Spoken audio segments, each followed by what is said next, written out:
Chapter 74 Sujata और अनिमा। पिछले अध्याय में आदित्य सेन ने कहा कि वह भी बहाना ढूंढ रहे हैं। इसके बाद उन्होंने भीड़ की ओर देखते हुए कहा कि अगर आज दक्ष इस लड़ाई को हार जाता है तो वह परिवार के मुखिया का पद त्याग देंगे, लेकिन अगर दक्ष ये लड़ाई जीत जाता है तो वह दूसरे एल्डर को सजा देंगे। जिस पर अर्नव सेन और विजेंद्र सेन दोनों तुरंत ही सहमत हो गए। इधर दूसरे एल्डर भी कड़वाहट से मुस्कुराते हुए सहमत हो गए और दीपंकर सेन ने अपना सिर हिला दिया। वह मन ही मन अर्नव सेन और विजेंद्र सेन को कोस रहे थे। उन्हें दूसरे एल्डर के लिए बुरा लग रहा था। इधर जब बसंत ने दक्ष पर हमला किया तब दक्ष ने एक ही मुक्के से बसंत को हरा दिया, जिसे देखकर सभी लोग हैरान रह गए। इधर दूसरे एल्डर का शरीर डर से कांपने लगा। इधर अर्नव सेन ने आदित्य सेन को रोकने का प्रयास किया, लेकिन आदित्य सेन ने दूसरे एल्डर पर हमला कर दिया। दूसरे एल्डर के शरीर पर बर्फ की एक पतली परत चढ़ गई और फिर जब वह टूटा तो दूसरे एल्डर घायल हो गए। उनका शरीर गेंद की तरह सिकुड़ गया। इस समय दूसरे एल्डर बुरी तरह से कांप रहे थे और यथासंभव स्वयं को गर्म रखने का प्रयास कर रहे थे। उनकी दुर्भावनापूर्ण आंखें इस समय आदित्य सेन को ही घूर रही थी। उनकी जमी हुई त्वचा के टूटने से उन्हें असहनीय पीड़ा हो रही थी। दूसरे एल्डर कोई कमजोर योद्धा नहीं थे। उन्हें परिवार के अन्य सदस्य इतनी आसानी से हराने में सक्षम नहीं हो सकते थे, लेकिन दुर्भाग्य से उन्होंने आदित्य सेन को उकसाया। आदित्य सेन एक अटल पर्वत की तरह थे, जिनसे लड़ना मौत को दावत देने जैसा था। सेन परिवार में कोई भी आदित्य सेन की ताकत का असली स्तर नहीं जानता था। इस समय इस दृश्य को देखकर बहुत से लोग मूर्ति की तरह खड़े होकर अपना मुंह खोले बस दूसरे एल्डर की ओर ही देख रहे थे। उनमें से किसी ने भी ये नहीं सोचा था कि आदित्य सेन इतने मजबूत होंगे और वह अपनी ताकत का इतने क्रूर तरीके से उपयोग करेंगे। यह स्पष्ट था कि दूसरे एल्डर निहाल सेन ने परिवार के मुखिया को बहुत क्रोधित कर दिया था, जिसके लिए उन्हें सजा मिल रही थी, लेकिन यह उन सभी के लिए एक चेतावनी भी थी। आदित्य सेन निहाल सेन को इतने क्रूर तरीके से सजा देकर उन सभी को ये चेतावनी दे रहे थे कि उनके खिलाफ साजिश रचना मौत को दावत देने के समान है। वह लोग जो आदित्य सेन के खिलाफ साजिशें रच रहे थे, वह अपनी जान जोखिम में डाल रहे थे। इधर इसके बाद आदित्य सेन अपनी जगह पर वापस चले गए और अपनी आस्तीन लहराते हुए उन्होंने प्रभावशाली तरीके से कहा, अब वार्षिक प्रतियोगिता जारी रखा जाए। मैं छठवें एल्डर को दूसरे एल्डर का कार्य संभालने के लिए कहता हूं। यदि वह इस कार्य को नहीं करना चाहते हैं तो वह मुझे अभी बता सकते हैं। इस पर परिवार के छठवें एल्डर ने कुछ नहीं कहा और बस सहमति में अपना सिर हिलाया। दूसरे एल्डर का हाल देखने के बाद अब उनमें आदित्य सेन की आज्ञा को मना करने की हिम्मत नहीं थी, इसलिए उन्होंने ना चाहते हुए भी हाँ में अपना सिर हिलाया। इस समय दक्ष अपने पिता को प्रशंसा भरी दृष्टि से देख रहा था। उसके चेहरे पर एक उज्ज्वल मुस्कान थी। उसके पिता आदित्य सेन बहुत मजबूत थे और इस दुनिया में केवल मजबूत लोगों का ही सम्मान किया जाता था। आदित्य ने पहले कभी भी ऐसे अपनी शक्ति का प्रदर्शन नहीं किया था। ऐसा इसलिए नहीं था कि पहले वह मजबूत नहीं थे, बल्कि ऐसा इसलिए था क्योंकि वह अपनी ताकत का अनावश्यक रूप से दिखावा करना पसंद नहीं करते थे। इस समय वहां उपस्थित किसी ने भी आदित्य सेन से ये कहने की हिम्मत नहीं की कि उन्होंने परिवार के एक एल्डर के साथ ऐसा क्यों किया। भले ही अर्नव सेन और विजेंद्र सेन इस समय गुस्से में थे, लेकिन उन्होंने भी स्वयं के गुस्से को नियंत्रित किया। इसके बाद इधर मंच पर लड़ाइयां जारी रही। अंतिम समूह में दक्ष ही सबसे मजबूत योद्धा रहा, क्योंकि उस समूह में बाकी के अन्य युवा दक्ष का एक हमला भी नहीं झेल पाए और दक्ष के केवल एक ही हमले से वह सभी हार गए। उस समूह में दक्ष के बाद केवल सुधांश ही सबसे मजबूत योद्धा था, जो कि साधारण ऊर्जा के 8वें स्तर पर था। अन्य सभी साधारण ऊर्जा के 7वें स्तर पर थे। इस समय तक उस समूह में केवल दक्ष और सुधांश के बीच ही लड़ाई बाकी थी। जहां तक अन्य समूहों का सवाल है, तो पहले समूह में अनिमा ने एक भी लड़ाई नहीं लड़ी, क्योंकि उसके सामने आते ही उसके सभी प्रतिद्वंदी ने हार मान ली। दूसरे और तीसरे समूह में भी देवेन और अनंत ने अपनी क्षमता के अनुसार प्रदर्शन किया और इसी तरह सभी के परिणाम सामने आ गए।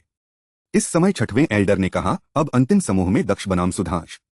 छठवें एल्डर की बात सुनकर भीड़ दोबारा से उत्साहित हो गई।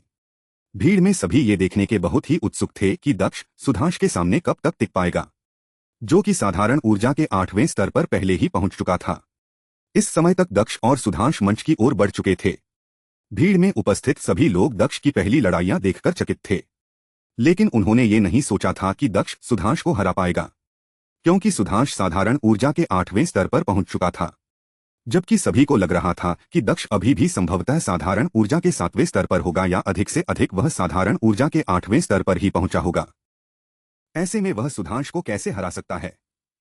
जो बहुत पहले ही उस स्तर पर पहुंच चुका था और बस साधारण ऊर्जा के 9वें स्तर पर पहुंचने ही वाला था। इस लड़ाई में सभी को लग रहा था कि दक्ष सुधांश के सामने आत्मसमर्पण कर देगा और मंच से नीचे उतर जाएगा। जल्द ही दक्ष और सुधांश ने मंच पर कदम रखा। दक्ष को वहां मंच पर देखकर अर्नव सेन ने अपने चेहरे पर एक ठंडी मुस्कान के साथ कहा, हाँ, आखिरकार अब सुधांश उस कचरे के टुकड़े को एक अच्छा सबक सिखाएगा। अर्नव सेन ने यह कभी नहीं सोचा था कि दक्ष दूसरे दौर से आगे बढ़ पाएगा। साथ ही उन्होंने ये उम्मीद नहीं की थी कि दक्ष इतने कम समय में इतना अधिक मजबूत हो जाएगा। दक्ष अभी तक अपने समूह में किसी से भी नहीं हारा था और साथ ही उसने अपने प्रतिद्वंद्वी को केवल एक ही हमले से हराया था, जिससे अर्नव सेन भी थोड़े चकित थे। इधर अर्नव सेन की बात सुनकर तीसरे एल्डर ने कहा, चिंता मत करो, सुधांश सेन परिवार का एक सच्चा सदस्य है। वो उस कचरे के टुकड़े को ये जरूर दिखाएगा कि असली ताकत क्या होती है। सुधांश तीसरे एल्डर का बेटा था और तीसरे एल्डर को अपने बेटे की क्षमताओं पर पूरा भरोसा था। उन्हें पता था कि सुधांश के लिए परिवार के शीर्ष 3 रैंकिंग में जगह बनाना मुश्किल होगा, लेकिन उन्हें उम्मीद थी कि सुधांश परिवार की रैंकिंग में शीर्ष 5 में अपना स्थान अवश्य बना पाएगा। इस पर तीसरे एल्डर की बात सुनकर अर्नव सेन ने अपने चेहरे पर एक मुस्कान के साथ कहा, आइए लड़ाई देखें और मजा लें। इधर मंच पर दक्ष के सामने खड़े होकर सुधांश का आत्मविश्वास गायब हो गया था। उसे दक्ष से जीतने की उम्मीद नहीं थी। उसे एक हद तक दक्ष से डर भी लग रहा था, लेकिन फिर भी वह स्वयं को शांत रखने का प्रयास कर रहा था। वह उस पल को नहीं भूला था जब दक्ष ने उसके चेहरे पर थप्पड़ मारा था, जिसके लिए वह दक्ष से बहुत नफरत करता था। लेकिन वह दक्ष से डरता भी था, जो अचानक से अब एक रहस्यमय राक्षस में बदल गया था। चेतश कोई कमजोर योद्धा नहीं था, लेकिन दक्ष ने उसे आसानी से घायल करके खिड़की से बाहर फेंक दिया था। बसंत अपनी तलवार का उपयोग बहुत ही कुशलता से करने में सक्षम था, लेकिन जब उसने दक्ष पर हमला किया तब उसका तलवार कौशल एक बच्चे के हाथ में रखी तलवार की तरह लग रहा था, जो दक्ष को छू भी नहीं पाया। इन सभी के कारण सुधांश के अंदर दक्ष से लड़ने का जरा सा भी आत्मविश्वास नहीं था। इस समय सुधांश अपने ऊपर बहुत दबाव महसूस कर रहा था, क्योंकि भीड़ में उपस्थित सभी लोग इस समय उसे ही देख रहे थे। इस समय उसे ऐसा महसूस हो रहा था जैसे कि वह एक चट्टान और खाई के बीच मुश्किल में फंस गया हो। इस समय सभी लोग इस बात की उम्मीद कर रहे थे कि वह दक्ष को सबक सिखाएगा। यहाँ तक कि उसके पिता भी इसी बात का इंतजार कर रहे थे और सुधांश ये अच्छे से जानता था, लेकिन उसमें ये करने की हिम्मत नहीं थी। इसके बाद सुधांश ने साहस जुटाते हुए दक्ष की ओर देखते हुए उससे धीमी आवाज में कहा, चूंकि हम पहले ही अगले दौर में पहुंचने के योग्य है, तो क्या ऐसे में हमें लड़ने की आवश्यकता है? ये कहते होते हुए सुधांश के चेहरे पर एक कड़वी मुस्कान थी। इधर सुधांश की बात सुनकर भी दक्ष ने कुछ नहीं कहा और अपने चेहरे पर एक नकली मुस्कान के साथ सुधांश की ओर देखने लगा। तुम? दक्ष को ऐसे मुस्कुराते हुए देखकर सुधांश ने दक्ष को मन ही मन गाली दी, क्योंकि वह दक्ष का चेहरा देखकर ये समझ गया था कि उसका पीछे हटने का कोई इरादा नहीं था। इसके बाद सुधांश ने एक गहरी सांस ली और फिर उसने कहा, मैं हार मानता हूं। उन्ह। जब तीसरे एल्डर और अर्नव सेन ने ये सुना तो वह दोनों स्तब्ध रह गए। केवल वो दोनों ही नहीं बल्कि वहां उपस्थित सभी लोग इस दृश्य से हैरान रह गए। उस समय सभी लोग दक्ष को सबक सिखाए जाने की उम्मीद कर रहे थे, लेकिन सभी की उम्मीदों के विपरीत यहां आश्चर्यजनक रूप से सुधांश ने दक्ष के सामने हार मान ली थी, जिससे सभी लोग आश्चर्यचकित रह गए। किसी ने भी इस चीज के होने की उम्मीद नहीं की थी। उसने हार मान ली। आखिर यहां चल क्या रहा है? अर्नव सेन ने हैरान होते हुए कहा। शायद वह दक्ष से फाइनल में निपटना चाहता हो और उसे सबक सिखाना चाहता हो, इसलिए उसने इस समय दक्ष से लड़ाई ना की हो। तीसरे एल्डर ने अनुमान लगाते हुए कहा।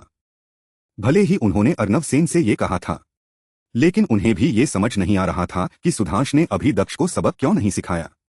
इधर इस समय पूरी भीड़ में हंगामा मचा हुआ था। कोई भी ये नहीं समझ पा रहा था कि आखिर सुधांश ने हार क्यों मानी। इसके बाद कुछ समय बाद प्रतियोगिता का दूसरा दौर भी समाप्त हो गया। तीसरा राउंड फाइनल था। इसमें आमने सामने की लड़ाई होनी थी। जब तीसरा राउंड शुरू हुआ तब छठवें एल्डर ने कहा, पहली लड़ाई अनिमा बनाम सुजाता। जैसे ही सुजाता ने यह सुना तब उसका चेहरा पूरी तरह से सफेद पड़ गया। उसने ये नहीं सोचा था कि उसकी लड़ाई परिवार के सबसे मजबूत योद्धा के खिलाफ होगी। यह उसके लिए सबसे दुर्भाग्यपूर्ण स्थिति थी जिसमें वह फंस सकती थी। लेकिन अब इस स्थिति में सुजाता के पास अनिमा से लड़ने के अलावा और कोई विकल्प नहीं बचा था। वह जानती थी कि वह ये लड़ाई अवश्य ही हार जाएंगी, लेकिन उसने अपना गौरव नहीं छोड़ा और अन्य लोगों की तरह बिना लड़े हार नहीं मानी। उसने एक गहरी सांस ली और फिर वह मंच के केंद्र में अनिमा के सामने चली गई। इसके बाद उसने अनिमा की ओर देखते हुए कहा, अनिमा, मैं जानती हूं कि तुम बहुत मजबूत हो और मैं तुम्हें हरा नहीं सकती, लेकिन मैं भी बिना लड़े ऐसे ही हार नहीं मान सकती। ये मेरे स्वाभिमान के विरुद्ध है। इसलिए मुझे आशा है कि तुम मुझे ये दिखा सकती हो कि हम दोनों की बीच ताकत में कितना अंतर है। हाँ ठीक है। अनिमा ने भी सुजाता की बात सुनकर उदासीनता से कहा। वह ये कहते हुए कुछ हद तक अहंकारी लग रही थी। तो चलो शुरू करें। सुजाता ने अनिमा की ओर आगे बढ़ते हुए कहा। उसने अपनी मार्शल स्पिरिट का उपयोग नहीं किया, क्योंकि वह ये जानती थी कि वह वैसे भी हारने वाली थी। लेकिन ये परिवार के गौरव का मामला था, इसलिए उसे कम से कम लड़ने का प्रयास करना पड़ा। वह ये देखना चाहती थी कि अनिमा आखिर कितनी मजबूत है, ताकि भविष्य में वह अनिमा जितनी मजबूत बनने का लक्ष्य रख सके। इधर जैसे ही सुजाता ने अनिमा की ओर अपना मुक्का मारा, तभी अनिमा ने चिल्लाते हुए कहा, बर्फ। अभी तक सुजाता का मुक्का अनिमा के पास भी नहीं पहुंच पाया था, लेकिन अचानक उसे ऐसा लगा जैसे कि उसका हाथ ठंडा हो गया हो और उसे ऐसा महसूस हुआ जैसे कि उसका वजन अचानक से बढ़ गया हो। साथ ही उसकी गति भी अचानक से काफी धीमी हो गई और फिर अगले ही पल सुजाता का शरीर बर्फ की एक पतली परत से ढक गया। यह बहुत हल्का था, जिसे गौर से देखने पर ही कोई ये बता पाता कि सुजाता के शरीर पर बर्फ की एक परत है। इसके बाद अगले ही पल अनिमा का गोरा हाथ तुरंत सुजाता के पास पहुंच गया। तुम हार चुकी हो। ये कहते ही अनिमा ने अपने हाथ से सुजाता को छुआ और फिर अचानक सुजाता का शरीर जमीन पर गिर पड़ा। किसी को भी ये समझ नहीं आया कि ये कैसे हुआ। केवल मजबूत शक्ति वाले योद्धाओं को ही पता था कि अभी अनिमा ने सुजाता को कैसे हराया था। इस समय सुजाता जमीन पर गिरी हुई ठंड से कांप रही थी। उसका हाल भी इस समय दूसरे एल्डर की तरह ही था, लेकिन उनसे कम दयनीय। इधर ये दृश्य देखकर सभी लोग एक पल के लिए हैरान रह गए और पूरे क्षेत्र में सन्नाटा छा गया। अर्नव सेन अपनी बेटी की ऐसी ताकत देखकर मुस्कुरा रहे थे। उनके साथ ही परिवार के अन्य बड़े बुजुर्ग जो अर्नव सेन के साथ थे, वह सभी भी इस समय खुश हो रहे थे।